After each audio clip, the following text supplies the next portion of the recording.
Hospital Porter's Pride and Dignity. Stop the New World Order. Welcome to Herpanmo TV and welcome to this UFO Disclosure 2023. Exciting times are coming, guys, and we're going to discuss it with Stephen Bassett. He's back again. It wasn't long, it was only a couple of months ago we had him on before, but he's got some very important updates to discuss. And, you know, I come away from this feeling really, really optimistic, and you'll see what I mean in a minute when you hear him. With no further ado, in fact, let's hear Steve, and I'll say some more at the end.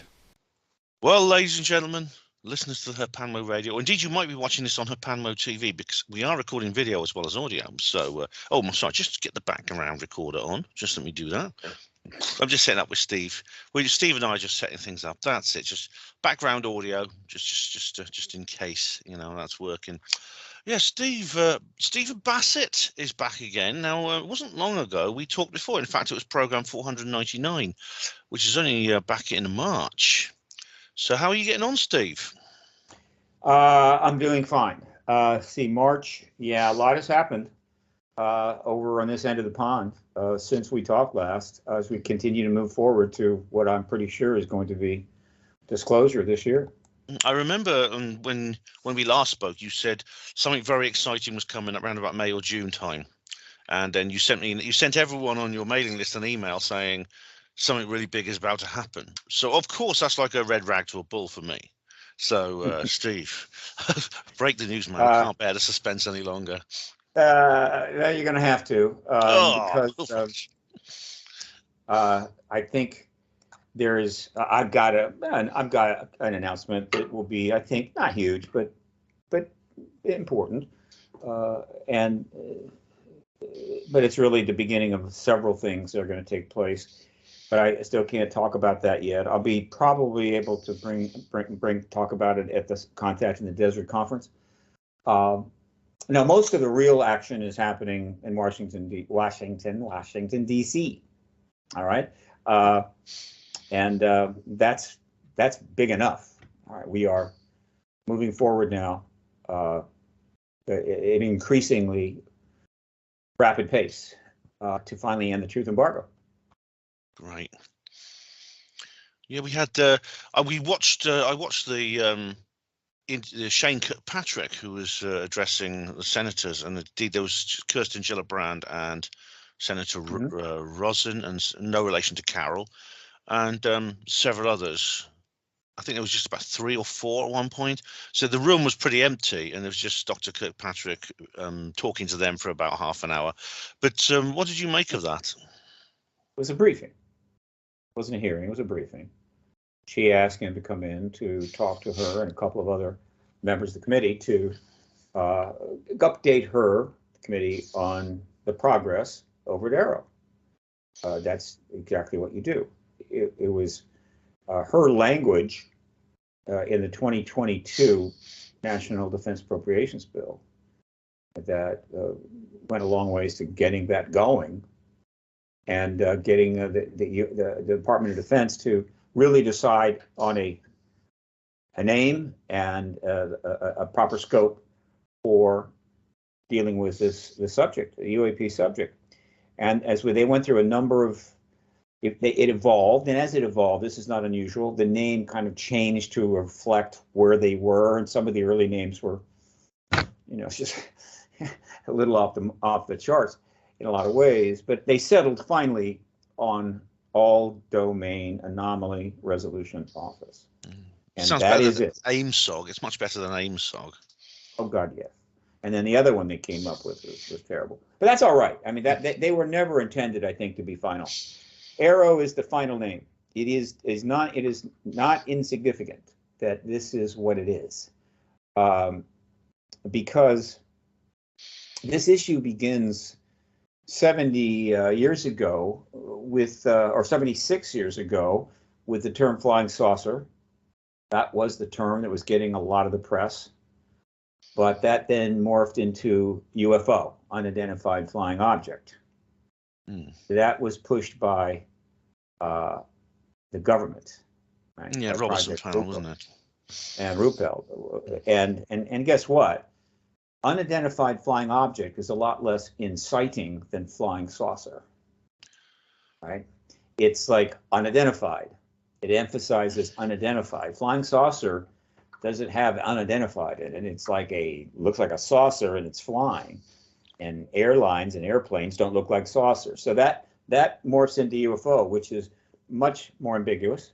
And I that's think become. it also is because the government wanted some kind of word not to be associated with the likes of us. Because back then it was, because there was the Ludi fringe, they considered it. And so they wanted a new word. We, of course, culturally appropriated UFO, didn't we? Actually, Ben, I'm gonna flip this on you, my friend. Flying saucer served the public's interest in the subject and was less ambiguous than UFO. They switched to UFO, right, in order to make it more difficult for people to be taken seriously. UFO actually made it harder to take people seriously on this issue than I saw a flying saucer. So that term from the get-go was intended to help the government keep this under control. In other words, this is a major deal. It is absolute national security. We do not want the public involved in this, all right? We don't want them bothering us. We don't want to be challenged as we try to decide what to do about this. And so the UFO served that, and then it served it well, because over the decades that followed, all the ridicule and the derision and everything was heaped on that term, UFO. Yeah. In other words, All if you the moment you would say UFO, and instantly everybody knew that you believed or had an interest in something that the government said didn't exist, right? And was literally from outer space, and that's impossible, right? And so that the term UFO became the centerpiece of the language of the truth embargo. And so one of the things we had to do as the disclosure political process got more intense was to change the language. And so getting away from UFO was important. I was talking about that all the way back in 2000, 2001 too, but it wasn't going to be easy. But over time, you've always advised people not to use that term. It's difficult to. I started talking about the fact that we needed another term. I've never ridiculed people who use it, but because if you're a researcher and you want to use it, fine. But in terms of the activism, in terms of the political process, that term was no longer helpful. So we needed a new term. It was UAP, unidentified aerial phenomena. It took a while, but that term finally started to settle in 2016, and that would have been 70 years after the Roswell, 71 years after the Roswell event. Is that a better term, do you think? Do you think it's UAP is better than UFO? Well, the reason it's better, it means exactly the same thing. Just the reason it's better is synonyms. That when it turns up in 2000, it's new. It's a new term in 2016, 17, and remains a new term. It doesn't have the 70-year history of ridicule and derision. It's not the focal point. And if you look at justice issues and activist issues, you always find certain language that the people who oppose change use to deride the people that are trying to change it. They call them this and they call them that, and they make fun of them. And you need a target, right? Yes, so, it's Orwellian. It's a kind of Orwellian terminology. I mean, psychological warfare experts know all about this. I could give you numerous examples. Cosmonaut, U-boat, these things like that.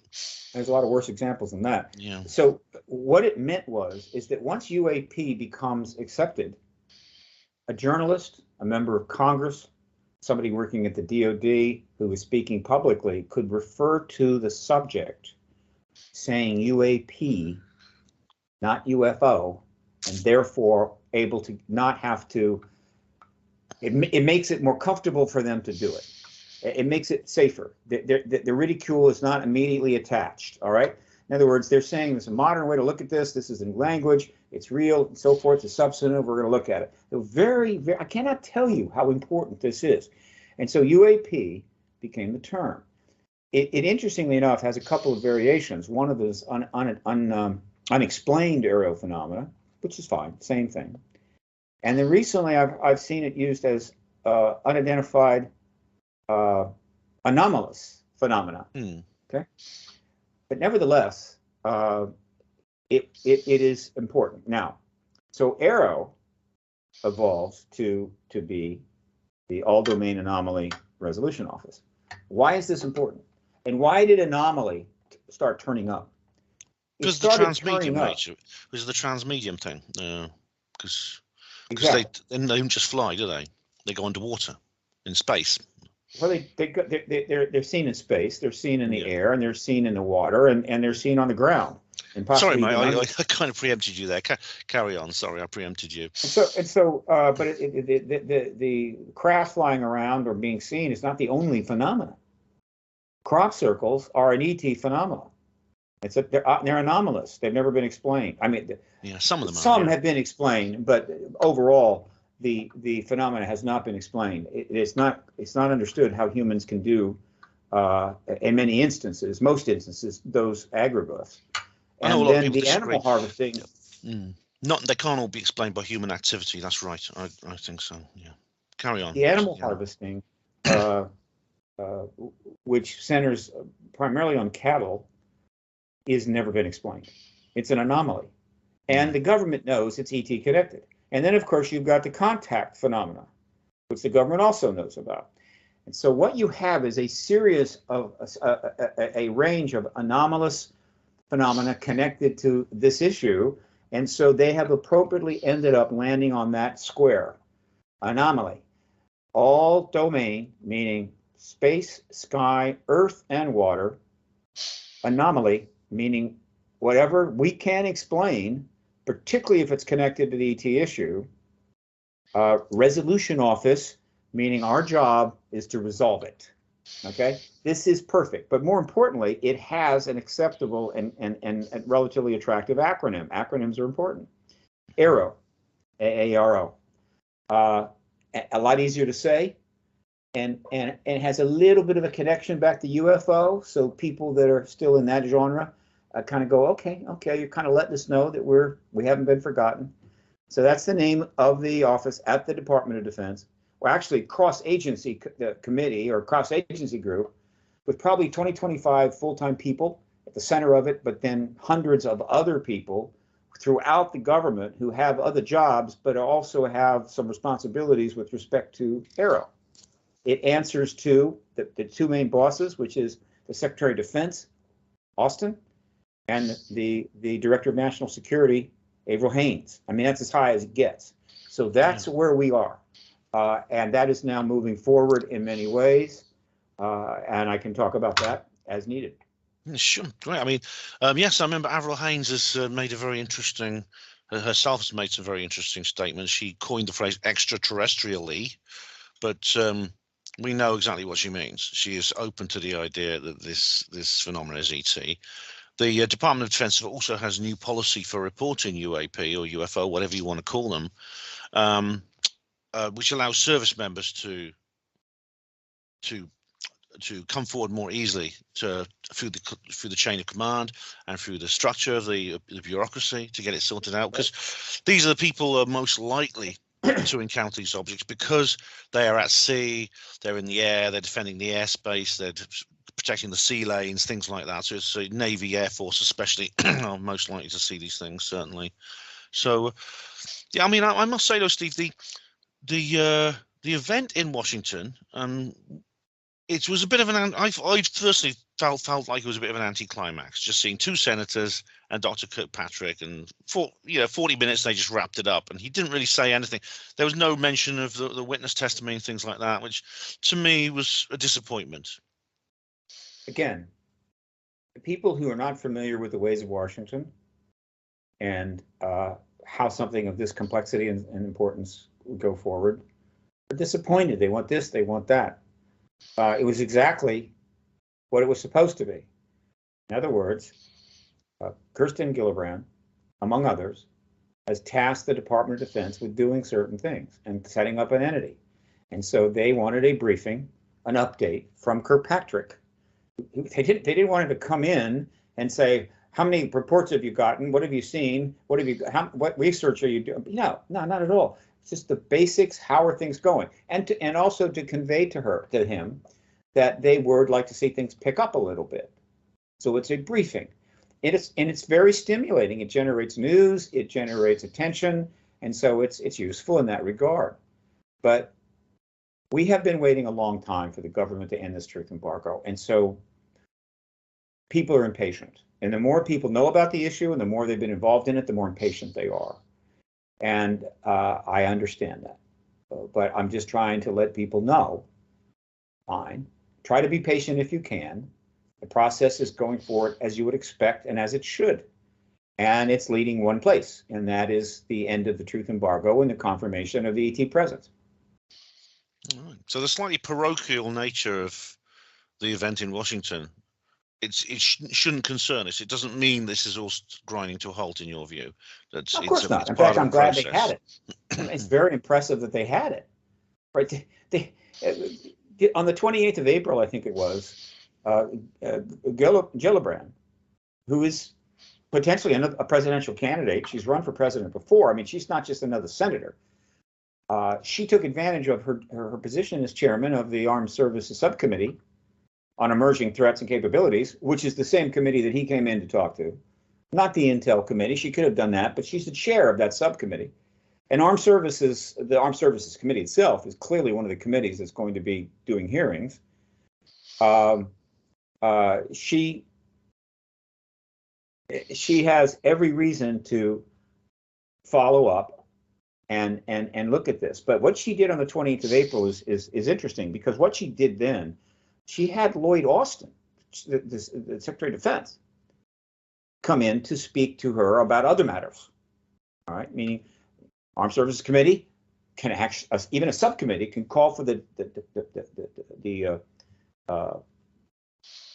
director, the Department of Defense, Secretary of Defense, to come in and actually give a briefing to her, which he did. He actually brought Roger Moultrie with him, and I don't know if Moultrie is still connected to Aero. He was in part of one of the original groups that was set up and gave a report, as you know, to a congressional committee last year.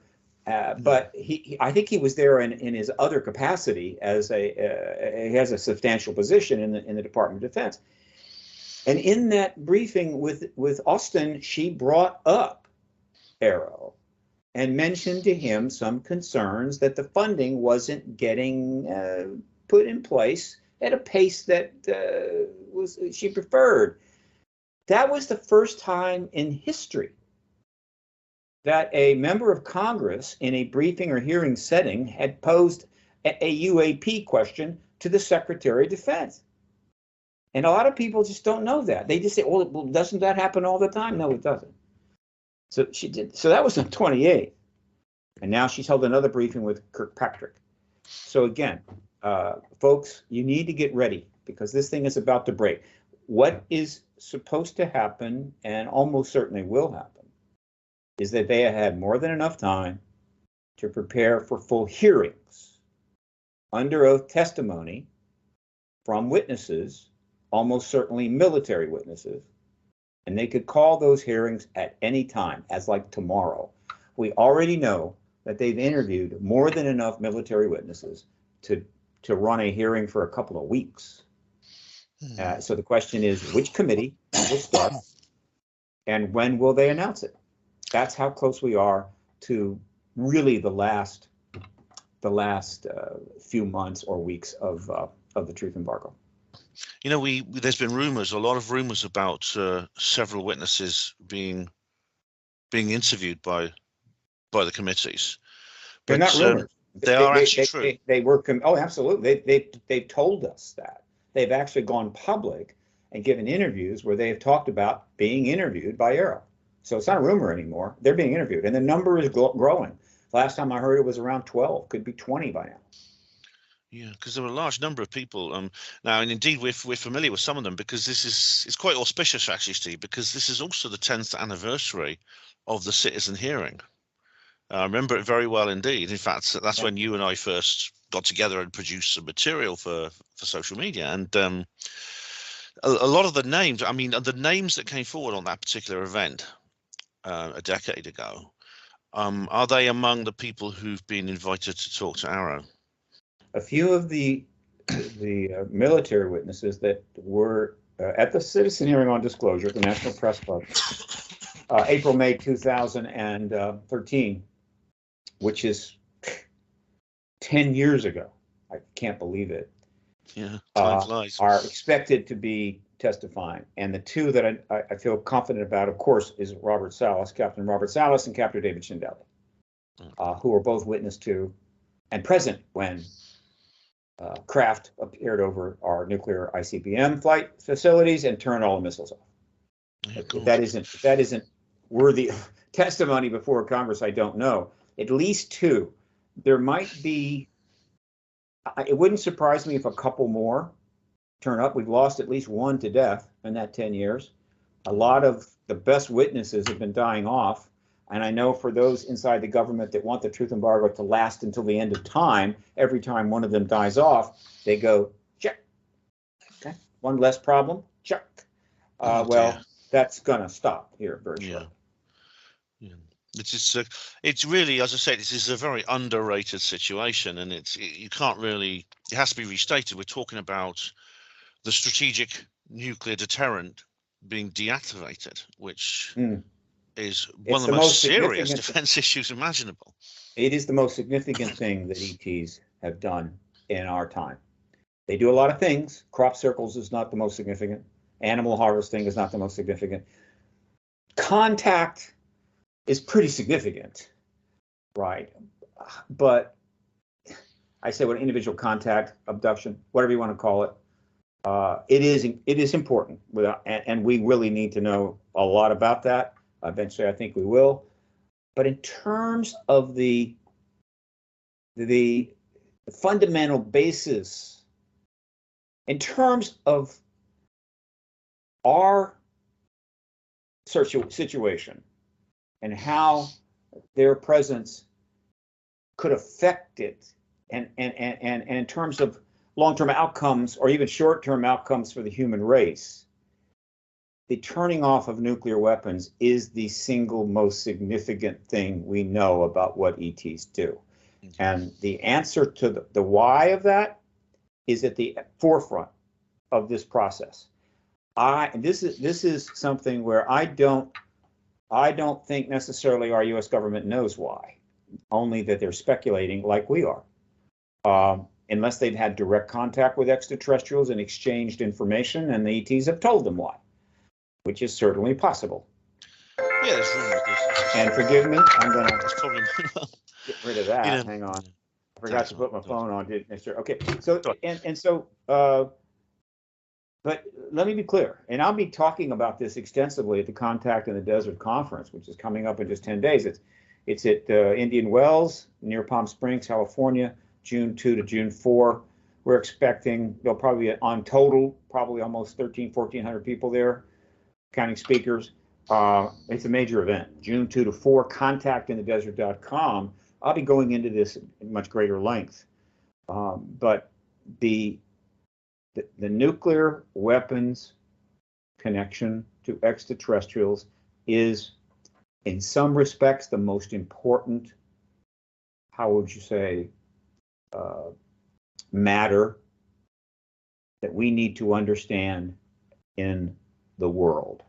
More important than understanding why Vladimir Putin wants to turn himself into another Hitler on the way out, because he's almost certainly not going to live that much longer, or any number of other things that are really a crisis for us or a problem, whether it's diseases or weather or whatever. All of these are important, AI, but none of them are more important, in my view, than understanding why the extraterrestrials have turned off our nuclear weapons, turned off Soviet nuclear weapons, and even on a couple of occasions, put them into launch mode.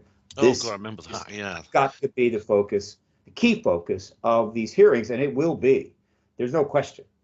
This will be the key focus because nothing else compares to it. There will be other accounts and witnesses with some very provocative stuff, and that will be important too. But the nuclear witnesses that are still alive will be the centerpiece, and finally the world will hear their story that they have been trying to tell for 20 years. Yeah. They have been trying to tell the press and the Congress this for 20 years in every way they could, and the Air Force has just gone like this. And I don't know, I never heard of these people talking about, or really, actually, they don't do anything. They don't say anything. They're just silent, meaning we can't even speak to this because we know damn well it's true, and we know damn well how important it is. And by not saying anything, we're hoping the public will just kind of let us off the hook. That's the Air Force's position. And that's one of the reasons why the Air Force has been very silent. I understand why the Army has been silent as this has gone forward. The Army is the Army. The Air Force is charged with defending our airspace, and obviously spends a lot of time up in the air. The reason they're silent, I believe, is that their position on this and their history on this will be the most problematic, the most embarrassing, the most difficult from a public relations standpoint. And I think their position is, look, this is going to happen. Let's just keep our mouth shut, not draw attention to ourselves until we have to finally face the music, almost certainly after the disclosure takes place. And I get that. But on the other hand, these are men who served our country for full careers to protect us in the most extraordinary ways. These are men that were willing to take on the responsibility of turning the keys in a control center of a ICBM flight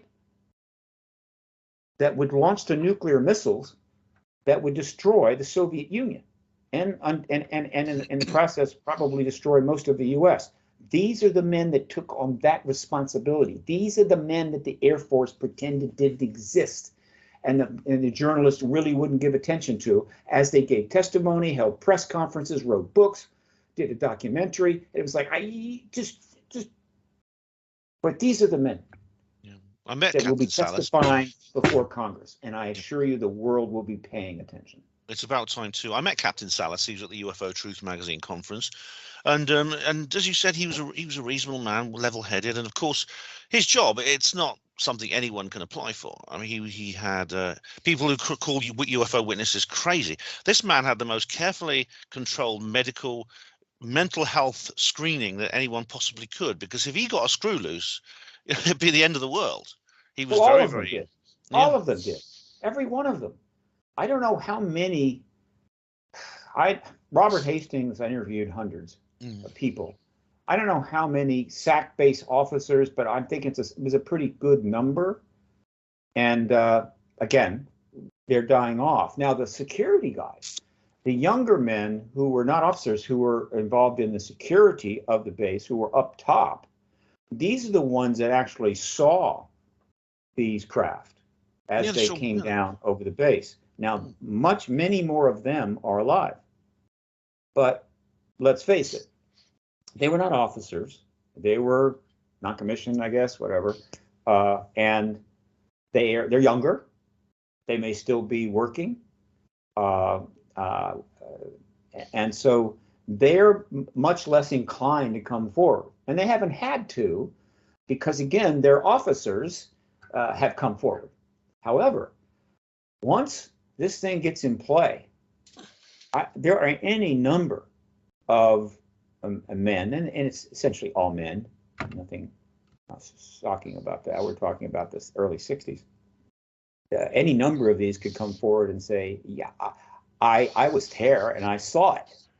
I saw this thing, right? So we could have 10, 15, 20, 30 of them. I mean, what I'm trying to get across here is for people who are impatient about this happening, but don't know what I know, so that they can kind of understand how this is an irreversible process that absolutely leads to disclosure. It can go nowhere else, right? Unless they stop it.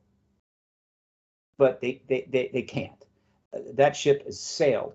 And every couple of weeks, something new happens that makes it impossible for that ship to return to the dock. For example, you keep having people of note, of some accomplishments, public people who are coming forward and saying there's an extraterrestrial presence, right? Meaning flat out, there's an extraterrestrial presence, such as Tim Burchett, congressman from Tennessee. He's he's repeating it repeatedly. There's an extraterrestrial presence. There's an extraterrestrial presence, right? And he's still in Congress. And now recently, Gary Nolan, who is a top-ranked genetic scientist, head of a department at Stanford, and had been a nominee for the Nobel Prize, he went on a talk show in New York just about, I don't know, 5, 6, 7 days ago, and said there's an extraterrestrial presence. We are re-engineering technology from E.T. craft. I actually have been involved in some of the research on the materials. Now, every time somebody like that does that, it's just shutting the door, the back door on this issue to anyone in the United States Congress or at the Department of Defense who's thinking, maybe we can find a way out of this. Maybe we can back out quietly and nobody will notice and the issue will go silent and we can go on without having to deal with this problem. No, there's doesn't work not anymore. I mean, Gary Nolan, I mean, it's very impressive because someone in the audience asked him, how certain are you of all this? And he said 100%. He didn't say 99%. He said 100%. It's rare you get a scientist that's certain about anything. But he said, the host asked him that. Oh, the host was it the host, right? The host asked him that in a very elaborate question. And he said, one. Now, guess what? I have been asked that same question going back 20 some years. And my answer has always been 100%. But I'm not a Nobel Prize nominee. I don't have a long, distinguished career. Well, not yet, Steve. Not yet. I'm just an activist, all right? And so you might be considered for one day. We'll see. I don't know. I'll live long enough. The point is that there have been people saying that, but it is the nature of things and human nature that people need to hear things, particularly important things, from people of substance, of rank, of station, of authority, right? That makes it easier for them to go, okay. Now, as it happens, when you're talking about governmental authority, that there's another problem going on there, and that is that distrust in government, particularly around the world, but certainly also in the United States, has increased so much that we reached a point where if somebody in government tells you 100% on anything, you don't believe them. So the government is getting less and less believable while civilians are getting more believable, particularly if you have some rank and station. And so when Bob Bigelow tells 60 Minutes in May of 2016, there's an extraterrestrial presence here, carried some weight. Now, he had a contract with NASA, but he's not a government guy per se. And then as we move forward, others are coming forward. So, and each time someone like a Gary Nolan goes in front of a camera publicly and says there's an extraterrestrial presence, it guarantees that another person is going to do it soon, and it's going to escalate. And then you can just literally count how many people with substantial careers and education and background are actually going to say, yeah, there's an extraterrestrial presence before they hold the hearings. Yeah, I know. I don't think it'll be many, about 2 or 3 more. And I think they'll go, oh my God, we got to get these hearings going. One thing that's very good is that I've noticed a significant change in the last couple of years is that a lot of these witnesses were told in no uncertain terms that they had to keep quiet, and a lot of very heavy pressure was put on them, which included threats if they spoke out. Now, what I'm pleased to say is that some of those people who were threatened in such a way have spoken out, and the consequences that were threatened have not happened. Good example is Mr. Greenwood. He was a teacher in Australia in 1966 at the Westall School. He remained silent for 55 years, and then he just in several increments. So he was firstly, James Fox interviewed him for just showing the back of his head, but literally within a few months he was doing a full frontal interview on Fox 7 News in Australia. Now, every time someone does that, as you said, it starts a chain reaction. Others will see this. They'll say, well, this guy was threatened, he's okay. This guy was threatened, and more people will speak out. Well, the stigma is virtually gone. I monitor the press on this. I monitor the press, English language press worldwide. The stigma is virtually gone. There's been a distinct change, isn't there? Yeah, there's been a distinct change in the trail. Profound change. The stigma's gone. occasionally an article turn up with somebody making some stupid, snarky remark, but basically it is gone. And so the barrier to coming forward is almost, will soon fall to zero. And let me emphasize this: the number, the only thing that is limited the size of the group I'm about to mention is lifespan. All right, but let's be clear: the number of people in the world who have information that would confirm to one degree or another the ET presence, or even direct involvement with the issue, is huge. It is a very big number. And so you've got this huge group of people that have been contained, that, again, not necessarily, they're not put under house arrest, but nevertheless, only a few get what we'll call coerced or threatened. The vast majority simply go along with it because it is not in their interest to not, and they feel perhaps that the policy is what it is, and until the government says otherwise, we don't speak out. But this is a huge number. So when this thing gets the bar drops lower and lower, the number of people that could technically come forward would overwhelm the journalists' ability to write the stories. So that's what's coming. It is not a drip anymore. It is a tidal wave. There is a tsunami offshore that if you look out there, you can see, uh-oh, this is big. Yeah. And it's going to get bigger and bigger as it gets closer to shore.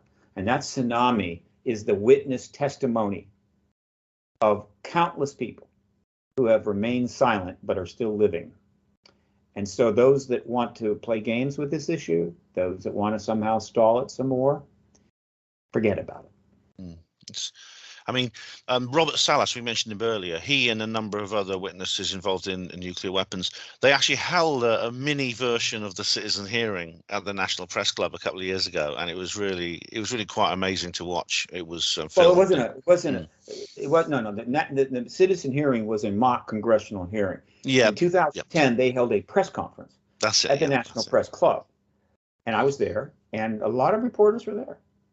The Washington Post sent a Metro writer who wrote a humor piece. The other reporters did not report it very much. I mean, it didn't really have much impact, though it did make it on the internet, still there, and you can still find it. And one of the great things about our era is that now, if you got something important to say, even if the media doesn't cover it properly, it goes up on the net where it stays, and it can be revisited and revisited. Back before the internet, before the kind of technology we take for granted now, it was much easier to ignore something. Somebody would do something and just ignore it, and it's gone, right? And unless they keep coming back, which is what you had to do in those days, if you were trying to get people's attention as an actor or whatever, you had to just coming back, keep getting covered. That's where the gossip columnists made all their money. Not so now. You do something, it goes up in that, lasts forever. And so they did that in 2010, and it did not have the impact they had hoped. The book UFOs and Nukes is out there. You can still find it. The documentary about UFOs and nukes is out there. You can still find it. Yeah. And of course, it will. I'm sure that there are members of Congress recently have gone and read that book and watched that doc. And so, that's finally happening. But that was 2010, 13 years ago. And the effort by Bob Salas to get this issue goes way back before that. He's been trying to get it out there for 26 years.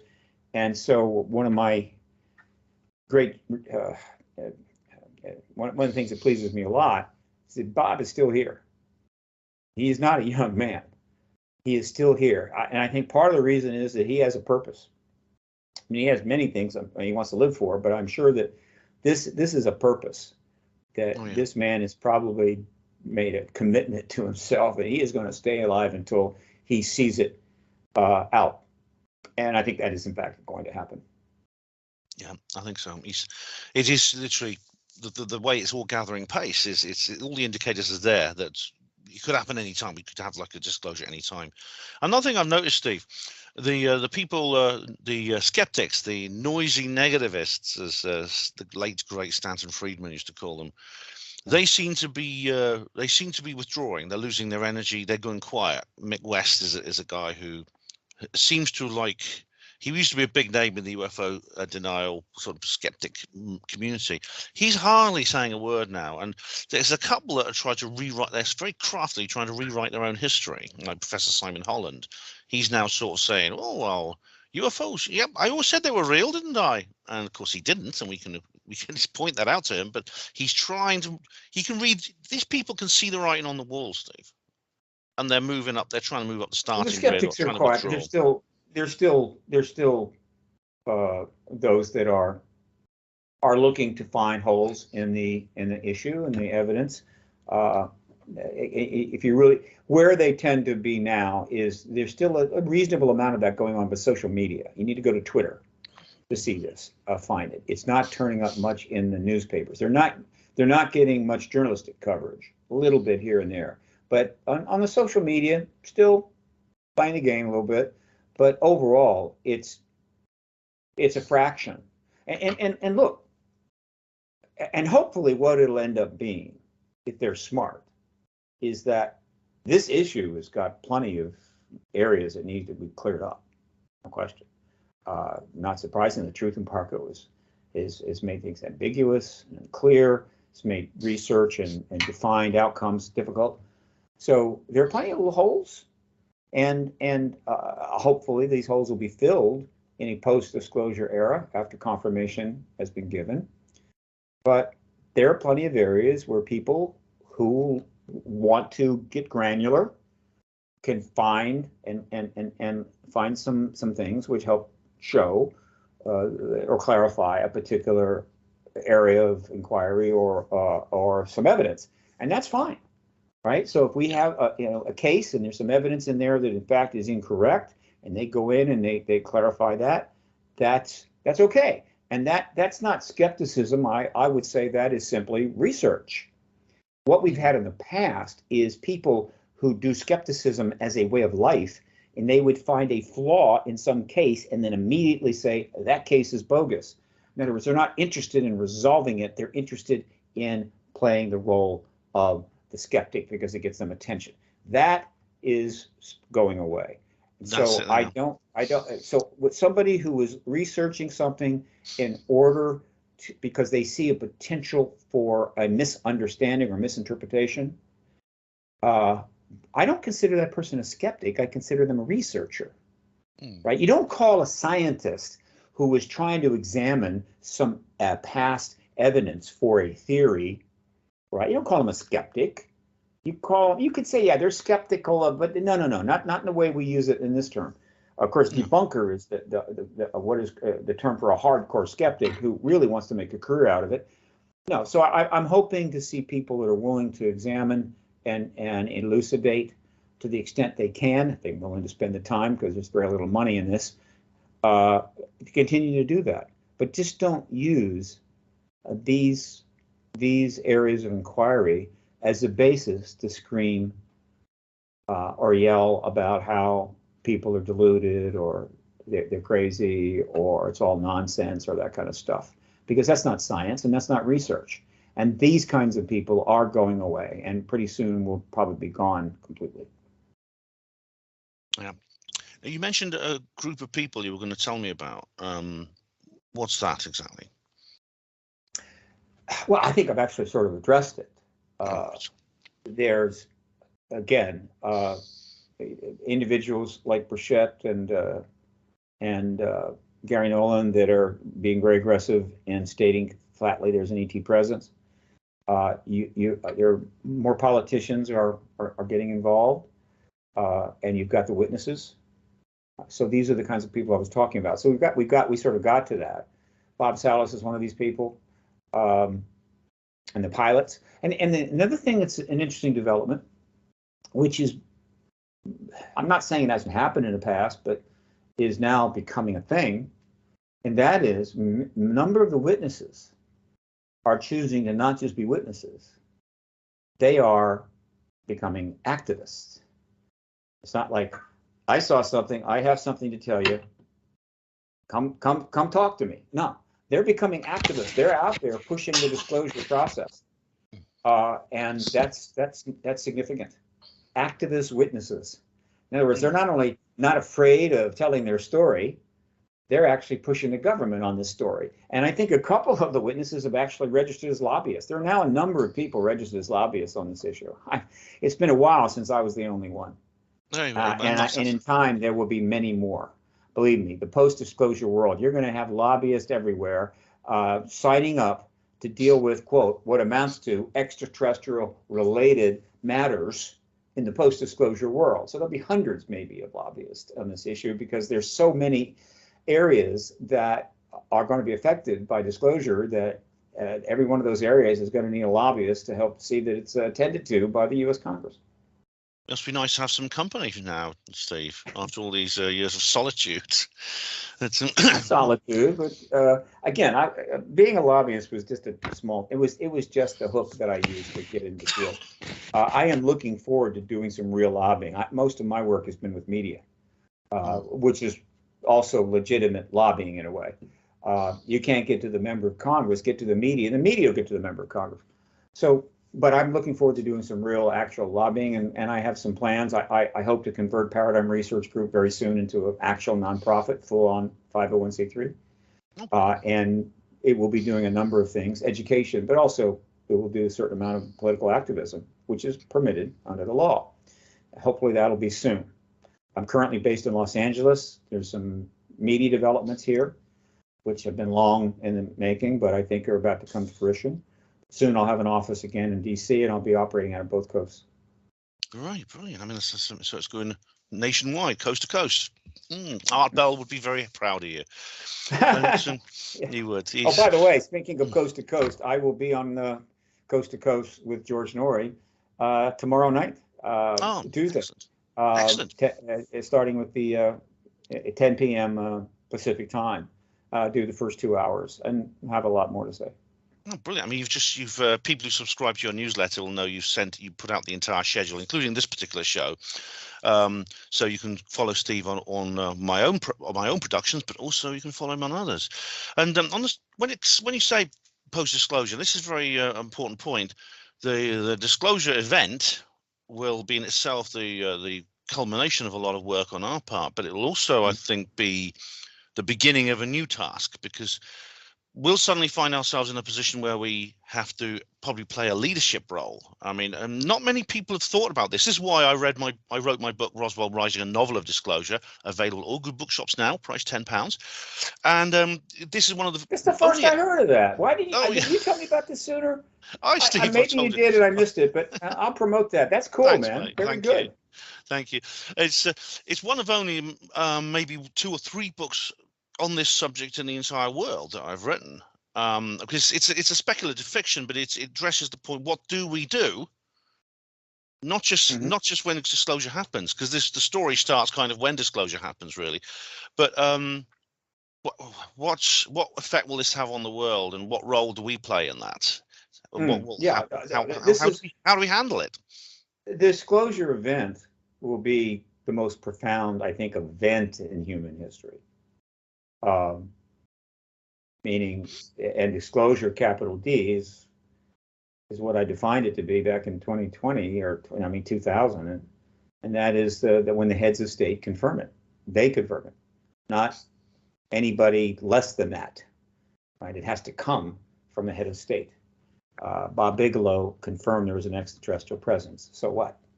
That didn't trigger the post-disclosure world. It has to come from the heads of state, because the heads of state are the ones that have the ability to declassify secret programs and are their commanders-in-chief of the military. This is non-trivial. Has to come from the head of state. That's disclosure, capital D. It's an event. It'll take a couple minutes. Couple minutes into that, we will have had disclosure. Boom. At that instant, we're in the post-disclosure world. Now, the post-disclosure world or era, I think, will be viewed as the most important era in human history up to that point. And so now it's not just all the effort to get the confirmation now completely shifts to what to do with it. We're now in a new time. At one time, we lived in a world without the combustion engine, and then we had the combustion engine. And then the task was what to do with it. And you know what we did, right? We did a lot, some good, some bad. There was a time when we lived in the post-relativistic world, post-quantum world. But once we entered that world, we had to make a decision what to do with it. Well, same thing with this, only on a much broader scale and involving many more issues. What is the world going to do with the confirmation that they're not alone and that they're actually got company and visited, and there's an agenda here by non-human intelligence? That's a big deal. And you've given it a shot. There's one well-known book by Bryce Abel and Richard Dolan called AD After Disclosure. It specifically addresses that. So if somebody wants to talk about disclosure world, they need to start with that book, AD After Disclosure. It's excellent, yes. It's a really but there's going to be more. And the mainstream is going to jump in here. So, and I don't want to get into that.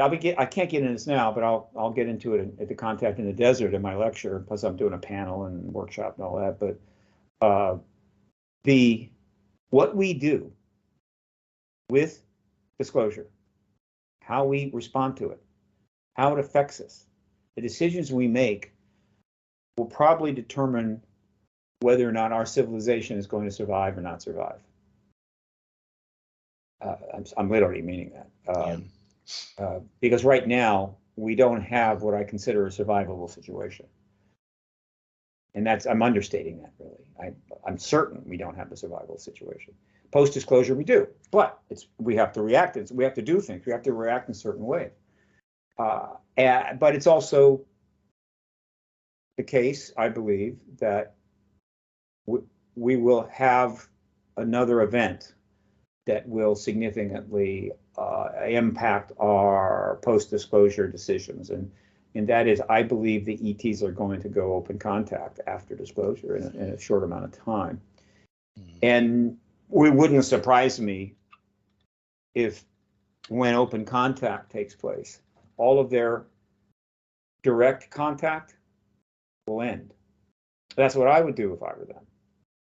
If I'm going to go open contact with human civilization, I have to stop visiting humans in the middle of the night and taking them for how would you say, checkups. I don't think that's a good idea. So I'm thinking that stops, open contact begins, and we're now in the post-open contact era, the modern version of it. If there was open contact in the past, and I believe there was, that's important. But it's simply nothing like what we're dealing now. Dealing with ancient human civilizations going back 2, 5, 8, 10, 15,000 years is one thing, but dealing with a fully technological global spacefaring civilization is quite another, and one that is closing in on the ability to move between the stars, that has the power of nuclear weapons. So this is of another level entirely. So I think that the ETs are going to be dealing with, and let me put it this way. In ancient times, the ETs dealt with people pretty much like they were gods, and the people saw them as gods. In the modern era, the ETs are going to deal with us. I know this sounds a little out there, but I don't feel uncomfortable. They're going to deal with us more like equals. I hope so. And that's a whole different ballgame. So. They're not gods, and they're not going to pose themselves as gods, and we're not going to see them as gods. We are, in a sense, equals, though a lot to learn, and and some changes to be made. That's again, it's hard to distinguish how much more profound that is than anything that happened in ancient times. Well, it depends, Steve. I mean, you could be right, but I think speculating about their behavior is tricky. We don't know enough about them. We can anthropomorphize them and imagine put ourselves in their shoes, which is maybe impossible even if they have 2 feet. But they have exhibited certain behaviors, certain codes of behavior that have been identified. Their interest in nuclear weapons. You mentioned the contact situation, direct contact, as you call it, the abduction phenomena, etc. I mean, it could be that disclosure will trigger some kind of response from them. I mean, there may be some people behind the truth embargo who are scared of that. I don't think this justifies not having disclosure. It doesn't justify the truth embargo, but One possibility that yeah, but I think we are trying. We are when it comes to what you call open contact, we are sort of moving into unknown territory. There's several possibilities that could happen, and what you suggest, is one of them. And I hope you're right, because yours is probably the brightest and happiest. We're always moving into unknown territory. We've never not been moving into unknown territory. And speculating about behavior of other entities is, in fact, an absolute essential thing in human affairs. We do it all the time, right? In business, you have to speculate about how the people are going to respond to your product, right? You try to do some research on it, maybe, but overall, you're speculating. You don't, until you actually put it on the market and they see it. You don't know what they're going to do. We have to speculate about the behavior of leaders in nations, other nations, all over the world. How would they do this? Would they do that? Are they going to do that? Because in many cases, they're not going to tell us. Right? And in the case of the ETs, it's the same thing. We absolutely have to speculate about what they might do. This is not something where you just sit around and wait for them to do something. You've got to speculate and anticipate. This is simply responsible behavior. And so I'm inviting anyone who cares, certainly anyone who's in authority, to start speculating about how they're going to deal with ETs at open contact, how they're going to deal with the post-disclosure world. Start speculating and thinking about that now. Start planning now if you care or if you want to be part of it. Most people will not. They will simply lead their lives, and they will note that things are changing and there's some things happening that are beyond their control, and they hope that it'll go well. And a perfect example of that is AI. For the vast majority of people in the world, they know there is absolutely nothing they can do about AI. They know it's happening. They know it has some implications. It's pretty big, but that's it. That's about all they can do. But there are plenty of people in this world who should have been, and hopefully are, speculating about the implications of AI. And we shall see how that goes. Same thing with ETs, same thing with disclosure. It's the nature of adventure, and we are an adventurous species. Indeed, we would never have evolved if we weren't. In fact, Edmund Hillary would never have climbed Mount Everest if he had to speculate where all the handholds were and things like that, how to grab hold of the rocks, which were unknown rocks in those days, things like that. So yeah, I mean, I take your point. Sometimes you have to roll the dice, otherwise you just don't do anything. You never get anywhere. So now, I know you told me you can't reveal too much of the information you're going to give. This is going to be new information at Contacts in the Desert. And several people have said things like, oh, there's going to be a major development next month and there's going to be new hearings. Is there anything you've heard of and can reveal to me and the listeners and viewers about what's coming up in the next couple of months? If I had a specific date for the hearings, I'd tell you.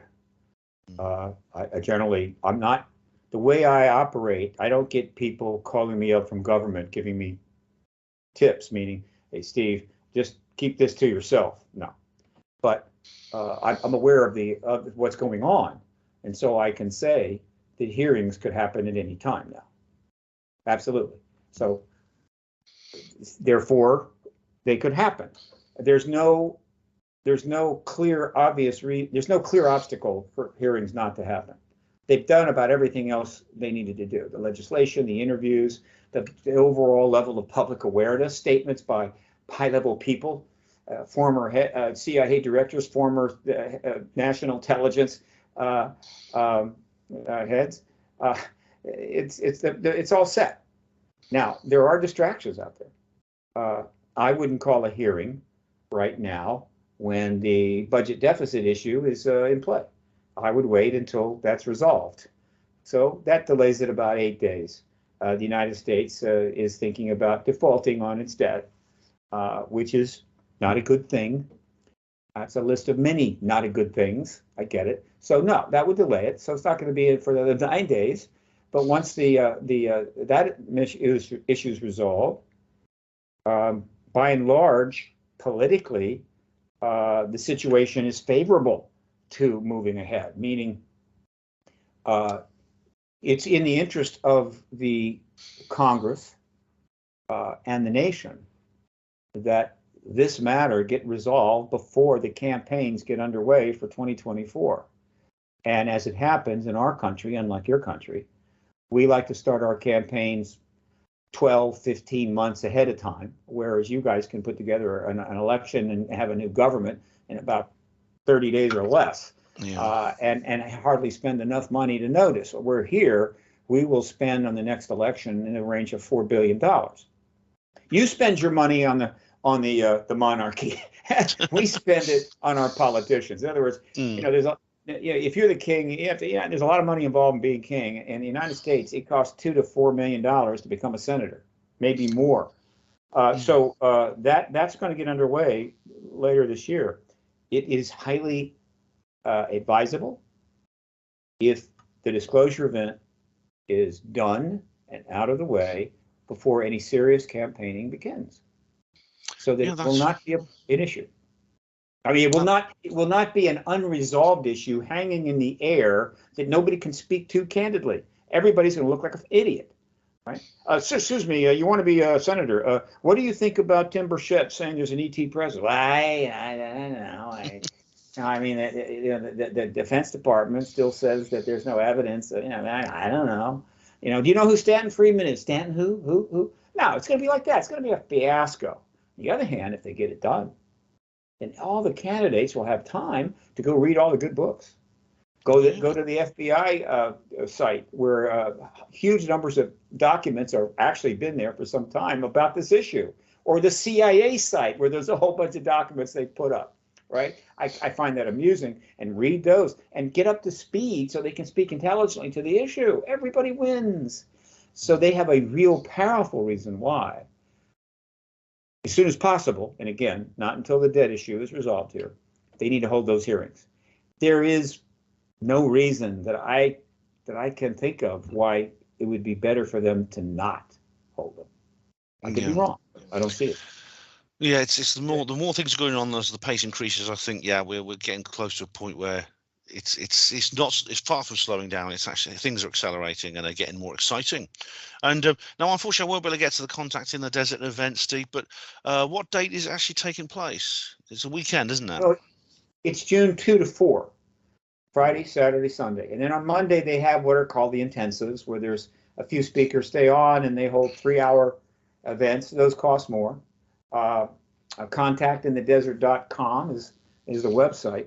64 speakers, 7 tracks. It's a big deal. But guess what? There's an even bigger conference, another bigger conference coming in November. The Disclosure Fest Foundation is holding another major event. This is a substantial philanthropic 501c3 entity that does a lot of things with respect to some of our issues in this world. Is this one in Las Vegas? Is it going to be in Las Vegas? This is Vegas. It's called Stairway to the Stars. Yep. I'm going to surprise you. This is breaking news for people who haven't heard this yet. I might be going to that. It's not certain, but I'm in touch with some people, and I've saved the money, and I'm getting together a group of people, so I might see you there. Well, the Contact in the Desert is at the very deluxe Indian Resort Hotel. Renaissance Hotel Resort in Indian Wells near Palm Springs. Stairway to the Stars, and they have 540 rooms there. Stairway to the Stars is at the Luxor Hotel, has 4,000 rooms, and I think they're trying to book the whole thing. Yeah, if you see it very easily, it's very easily recognizable because it looks like an Egyptian pyramid. Yeah, it does. So imagine a conference. Now, this conference is going to have 70, 80 speakers, I think. And whereas Contact in the Desert, almost all the conferences now have one degree of a certain amount of people speaking to a range of subjects that are not necessarily just the ET or UAP. They're dealing with consciousness issues and many of the areas that some people find exotic, but more and more people are open to, right? This is a complex world. Yeah, I'm interested in all those things. So a good example of that, one of the most successful conferences is Conscious Life Expo, which is the LAX Hilton every year. Now, there's a minority of speakers that are dealing with the UAP issue and disclosure, exopolitics, and a lot of speakers that are into these other areas. In Contact in the Desert, the ratio is more towards the UAP ET issue, but still some of these other speakers. The Stairway to the Stars is going to be like that. It's going to be, the UAP issue is going to be a minority of subjects covered there, but it's all in the area of enlightenment and consciousness, and it's a space for the open mind people out there. So it's going to be something for everybody. It's just going to be huge. I think they are booked the entire hotel, so they have 4,000 hotel rooms for people to come. It's obviously there's a huge amount of conference space. I mean, this is a formidable thing. Yeah. And then just a month later, and that's November 10, 12. A month later, December 1 to 3, a very big event is being held in Mexico City. The World Ufology Congress, which has now been holding a number of events for the last 5-6 years, is growing, and it's operating outside the U.S. and holding events because the interest is not just in the U.S. And so they're holding a significant event in Mexico City, December 1 to 3. Mexico City has 25 million people, I think. It's huge. It's the biggest city in the world, yeah. I'm just writing these things down in my diary. Yeah, okay. And I would say that Mexico may have the highest per capita interest level in the UAP subject in the world. It is greater, I think, than in the United States, believe it or not, on a per capita basis. I want to move there. And so the number of people that might be going to this, I can't imagine. I still don't know. They haven't selected a hotel yet, I think wisely, because it's early. It's still time. And because I think they probably want to make sure they have a hotel big enough to handle what the interest is going to be. So that's December 1 to 3. So I'm going to speculate by the time these conferences are held in November and December, one in Vegas, one in Mexico City, this issue is going to be a place we could have disclosure by then. But whatever does happen between now and then, the level of excitement amongst people is going to be off the charts. So these events are going to be somewhere you want to be. You want to be at these events. You may not have the opportunity to be at events with this level of excitement again in your life. And if disclosure takes place and you don't have a ticket, forget about it. You're not going, right? So that's kind of what's coming up. I'm looking forward to getting a couple other conferences. I'd love to speak at Roswell, but they haven't called me. We'll see. But this is the year. This is our year, Ben. You've played your part, and you've done a great job.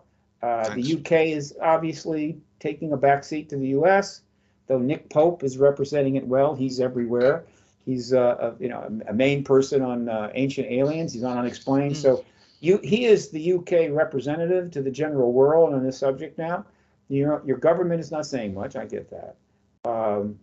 It does have important cases and an important place in the history of this issue, without question. But it is deferring to the U.S. I get that. It's okay. Yeah. But I'm quite confident that once we confirm the ET presence, the UK government is going to be quite eager to present to the world that it is not a potted plant, that like we know a lot, right? And we've known a lot, and we intend to play an important role in the post-disclosure world. Fine. I hope so, yeah. It'd be nice to have a character a bit like Lord Hill Norton, who was absolutely he was a heroic figure in the past. If sadly he was very old when he first got into this and sadly passed away. But yeah, I mean, my own country, I keep an eye on things going on in my own country as well, but it's not as dynamic as the United States by a long way. But well, it can be dynamic. Not yet. Not yet. But it's just not. It's they've played the cards closer to the chest, and they've been able to, because again the focus has been on the U.S. In other words, the disclosure movement is developed here, not surprisingly, because we started the truth embargo here, and we are the leading power in the world, though that could change, and we are the principal bulwark between the West and the still Russian threat, unfortunately, or generally the nuclear threat. So they defer to us. However, once disclosure takes place, no nation need defer any longer. They should step up with what they know, what they have, their gun camera footage, their research, and be a part of, to the extent possible. I do not want, frankly, the post-disclosure world to be, quote, ruled by the United States. That would be a mistake. Well, I've written 2 letters now to my MP on this subject, so I look forward to writing her a 3rd one. But Steve, I hope to see you at some of these events. I mean, Sure. It looks like I'm going to be at the one in Las Vegas, which is great. I've never been to the United States before, let alone one of the big American conferences. I'm very much looking forward to that. And again, keep me posted with what's going on. Hopefully we'll get you back on this show, get back on this channel. Because as soon as you got an update, I'd love to hear about it. Actually, well, I send my stuff out. You're always getting it. People can subscribe to my updates by going to paradigmresearchgroup.org. You may have the link up on your podcast site. People need to go to the link in the show notes, and you'll see the website Steve's talking about. They can follow me on Twitter at Steve Bassett, or just Paradigm Research Group. Do a search on that. I welcome all Twitter followers. You can't have too many of those. I also have a Facebook page. I have several Facebook pages. So join in, and if you can, make it to Contact in the Desert in 10 days, 12 days. And if you want to say hello and chat, just come on up. Happy to talk with you. Great. Well, Steve, it's great to talk to you again. Thank you very much. And right. hope Contact goes well, and enjoy it. And anyone who's going enjoying it. And start checking the flights. Get yourself a cheap flight. Vegas is one of those places where you can get good flights in, right? Cheaper flights. Yeah. And I think they have a nonstop out of the UK. I'm not certain. They do. In fact, I'm traveling with someone who works for an airline, so he can get me a cheap ticket. And it's actually, man. I worked out it probably cost me less than going to the Awakenings in Blackpool. So So you've never been to the United States, and No. your first direct encounter with the United States is when you step off a plane in Vegas. Yeah, Well, jumping in the deep end, eh? Jumping in the deep end. You are prepared to be a little overwhelmed. I'm looking forward to it. Okay. Right. Take it easy, Steve. Good to talk to you again, mate, and all the best. Have fun, and keep up the good work. Bye-bye. All right. Bye. And that was the ever optimistic, eternally inspiring Steve Bassett. It's great to hear from him again, and I do hope that if you can get to Contact in the Desert, do go along. It'd be really, really good. Well, there's no exopolitical news I can really focus on since the last show, the UFO disclosure show, primarily because I've done so many lately, so they haven't had a chance to build up. But as soon as UFO disclosure material does come my way, I will be posting it on Herpanmo Voice, Herpanmo TV, or Herpanmo Radio, so do check those out. Now, you may well be watching this on Alt Tech, because I can't upload this video to YouTube until at least Saturday, for reasons I've explained in my previous Alt Tech exclusive, which is that I've got a damn channel strike, haven't I? Hopefully there won't be any more, and that'll be the end of the matter. But you never know. Either way, I will upload this to YouTube whenever I can. I'm also uploading it to my Facebook video page in the meantime, just to act as an additional outlet for this. Now, my next video, I'm not sure what it'll be, but I'm going to keep making them. It's St. Theo's Day is coming up, of course, so there'll be my St. Theo's video. That'll be coming up in the next, probably in the sometime. I'll try and upload it on St. Theo's Day itself, which is Thursday week. I want to thank. I've had a lot of supportive messages from people following my YouTube suspension. And people have stuck by me. People have been watching me on Alt Tech. Unfortunately, I cannot upload any videos at all to YouTube, and I cannot make any community text notices either. So my channel is going to be very, very quiet indeed. I'll be communicating with you as I have done. I put a pinned comment on the most recent video, and that's how I did it as well. But interestingly, I don't know if I mentioned this in the previous video about this situation, but I have added a suffix to the title of Trump Impeachment 2 live stream on all the Alt Tech sites. It's brackets, banned on YouTube, close brackets, and that's bound to get a lot of That's bound to get a lot of attention, isn't it? So, yeah, thank you very much to Steve Bassett for this. It's really, really good to hear from him again. And you could guarantee I'm going to be making more videos on UFO disclosure very soon with everything that's happening. Thank you all of you for watching Herpanwo TV. Hospital Porters, Pride and Dignity. Stop the New World Order.